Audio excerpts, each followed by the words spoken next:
መኪናና ሹፌር የሚገዙ ካምፓኒ ተገኝተዋል። በጣም ደስታ ተሰምቶኛል። ጾም ሆነ እንጂ ልልን አይሎ ቀውጢና አይኖ ጾም ሆነና እንዳውም ቅድም እግረ መንገድህን አጨበጨብኳል ትንሽ ለምዶብኝ እጄ ደግሞ አንዱ ክራር አንዱ ማይክ ስለያዘ የት ላርገውና በትንሹ እንዲህ አድርጌ ነበር። ስርዓቱን ስላፈረስን ይቅርታ እንጠይቃለን። እግረ መንገዳችን ይቅርታ እንጠይቃለን። እኔ መጠየቅ የምፈልጋቸው ጥያቄዎች አሉ። ምክንያቱም ካናዳ ነበርኩኝ ለ7 ዓመት ሙሉ ውጭ ሀገር። ወደ ካናዳ ስትወጣ ደግሞ የሚያጋጥሙ ነገሮች አሉ። ስፔሻሊ እንደ አንድ ወጣት ወደ ሱስ ትገባለህ፣ ወደ ብቸኝነት ትገባለህ፣ ከቤተሰብህ ትርቃለህ፣ ጭንቀት አለ፣ ብዙ ነገር ያጋጥማልና ህይወት በጣም ትፈትናለች። እንግዲህ እኔ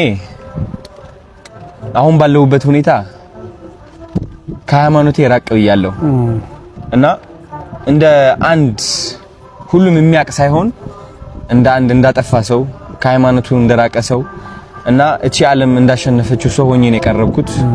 ጥያቄዎችም ልጠይቅህና ምክርህንም ልሰማ እና የበለጠ ወደ መንፈሳዊነቴም ቀረብ እንድል ማለት ነው።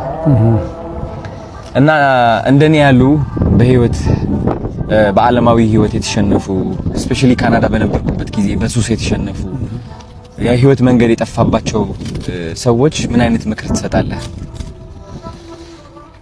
አዶንታይ በጣም በዚህ አጋጣሚ ስላገኘሁ እኔ ደስ ብሎኛል። ስለዚህ በጎነትህም አጋጣሚውን ተጠቅሜ ይሄንን በጎ ነገር በልብህ ያስቀመጠ እግዚአብሔር መንፈስ ቅዱስ ስሙ የተመሰገነ ይሁን። ምክንያቱም ይሄን የሚያሳስብ እግዚአብሔር ካልሆነ በስተቀር ካንተ በላይ ብዙ ማድረግ የሚችሉ ሰዎች አሉ። ማለትም ኢቭን አንተ የሄድክበት ያለውን የሚዲያም አቅም ከዛ በላይም ሰዎች ኖሩ ይችላሉ። ነገር ግን በበጎ ስራ ውስጥ ተሳትፈሃልና ደግሞ እንደ አንድ እድለኛ ሰው ደግሞ እኔን በዚህ መልኩ ደግሞ በኔ በኩል እንድትሰራ አንደበት ላይ አእምሮ ላይ ይሄንን በጎ ነገር ያስቀመጠ መጀመሪያ ስሙ ይመስገንና እኔ እንግዲህ የምክር ሰው ብዙ አይደለሁም።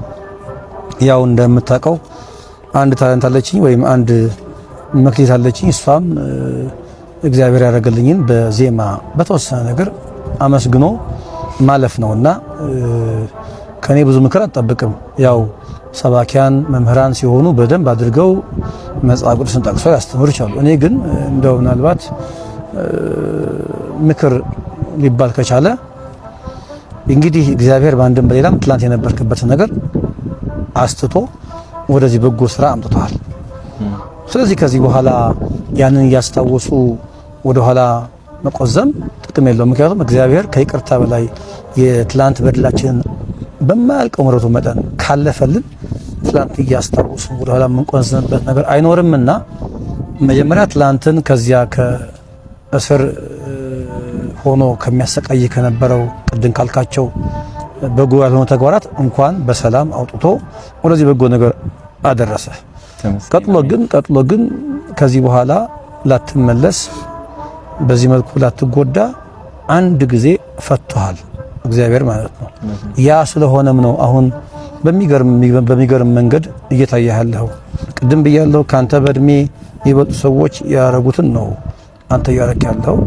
ሚዲያውም ቢሆን ከዚህ በላይ ተደማጭ የሆኑ ሰዎች ላያረጉት ይችላሉ። ስለዚህ ከዚህ በኋላ አንተ ይሄንን ነገር እያሰብክ እኔ እውነት በሌላን ጊዜ ስትናገር ሰምቻለሁ በጥቂቱ መሰለኝ ላትመለስ ከዚህ በኋላ ጠላት ላይ ጫወትብህ ሰይጣን ላይ ጫወትብህ ላትመለስ አንድ የፈቶህ አሁን በመናየው አዶናይ ስለገለጠ ከዚህ በኋላ የትላንቱ እያስታወስን የምንቆዝምበት ነገር አይኖርም። ነገር ግን እንደምክር ደግሞ የቆመ ሰው ሁሉ የቆመ ቢመስለው እንዳይወድቅ ይጠንቀቅ የሚል መጽሐፍ አለ፣ ቃል አለ።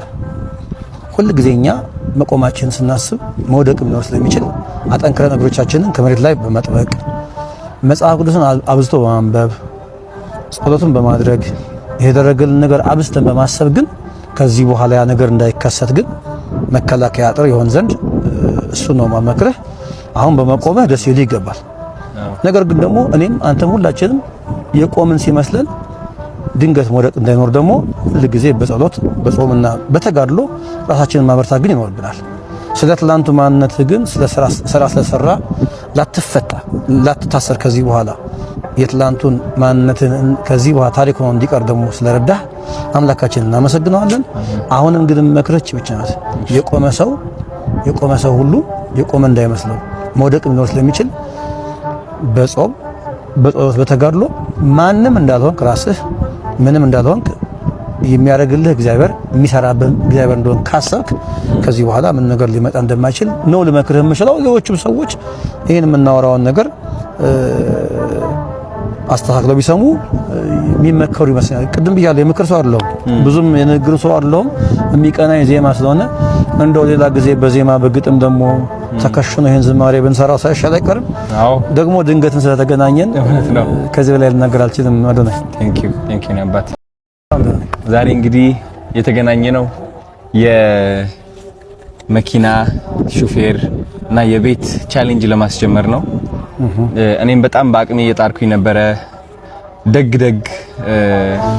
ባለሀብቶችን ለማግኘት ለመድረስ እየሞከርኩኝ እየደወልኩኝ ነበርና በጣም ደስ ብሎኛል። መኪናና ሹፌር የሚገዙ ካምፓኒ ተገኝተዋል። በጣም ደስታ ተሰምቶኛል። ጾም ሆነ እንጂ ልልን አይሎ ቀውጤ